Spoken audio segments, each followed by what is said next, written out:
Yeah, what's up guys? For today's video, maaga akong ginising ng ate ko. Ay, late na pala, 12 na ako nagising. At sabi niya, pupunta daw kami ng SM Clark. Kaya ito na nga, nasa biyahe na kami. At ito, palabas na kami ng Clark. At ito yung toll, pa-exit. Tapos yun, ganang view dito guys. Iniintay ko na lang yung sukli ko kasi first time ko magdadrive sa expressway. Ito yung first time ko talaga. As in, first time nga, di ba? Pag pangalawan, di second time yun. Tungaw! So yun, iniintay ko na lang si ate kasi wala siyang barya. Kumuha pa ng barya dun sa kabilang stall. Kaya let's go, samahan niyo ako for today's video. Let's go!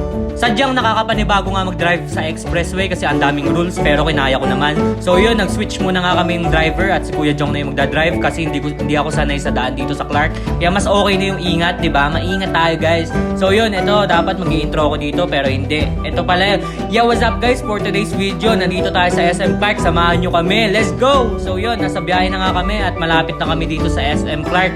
Sila mama nga pala nasa kabilang sasakyan sa mga tita ko. Tapos nakita ko nga pala, eto, grabe, may taxi pala dito. Bakit sa Bataan wala? Sana magkamero na para pag, sa bagay, di naman kailangan.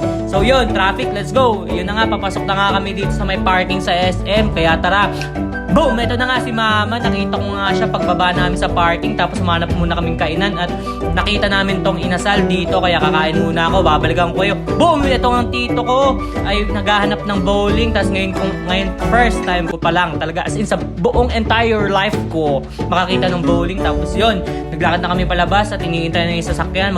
Magtitingin nga sila ng helmet. Sakto, may alam silang nagtitinda ng helmet na malapit lang sa SM Clark. Kaya pumunta kami doon. At dito, naghahanap na sila. Ito naman si mama, binidyoan ko, sabi niya, inaantok na ako. So yun, nag-video muna ako dito. Mukha nga ako nagtitinda. Muntik na pagkamalan pa ako kanina, nagtitinda daw ako. Sa akin nagtanong kung ano mga sizes meron kami. Sabi ko, doon po kayo magtanong sa may-ari. So yun, sabi ni nga ni ate na pumili daw ako at bibili niya ako. Bigla nga ako nagulat, sabi ko, talaga ba? I really can't believe it na ibibili ako ng ate ko, maldita.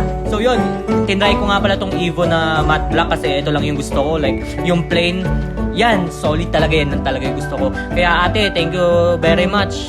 Salamat. Alagaan ko na yung aso mo nang hindi labag sa loob.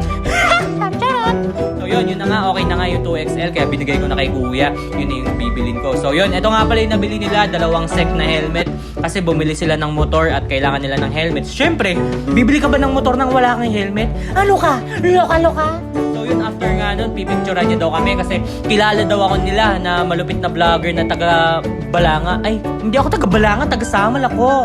So yun, kung naghahanap nga rin pala kayo ng mga helmet, may branch nga pala sila sa Balanga bago mag-SM sa may tapat ng Iglesia ni Cristo. Makikita nyo doon, marka. Kung gusto nyo, puntahan kayo. Check it out! So yun, pagkalabas, binigay ko muna kay kuya kasi pakulay ng damit niya, di ba, Machi? So yun, kung gusto nyo nga, ayan yung pangalan ng shop nila, meron sa Balanga, kayo na bahala. Goodbye guys! So yun, nilalagay na nga sa sasakyan yung mga pinamili naming helmet at pauwi na din yung ate ko, sana all. Tapos sabi ni mga ate dito na mag rock and roll. Syempre, nanay ko yan, rock and roll tayo every day!